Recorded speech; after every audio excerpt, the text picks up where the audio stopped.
In this video, I will show you how to add equation to trend line in Excel.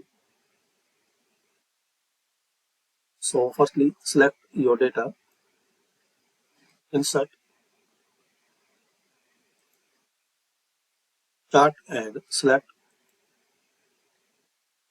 Now select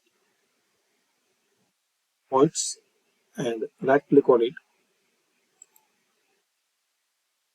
and here click on add trend line.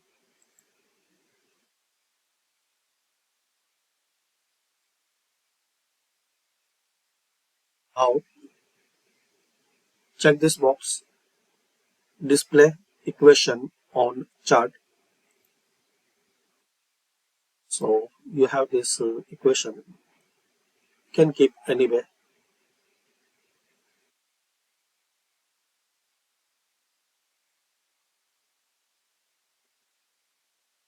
like this.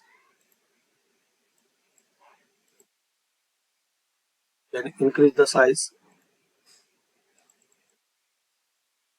and color.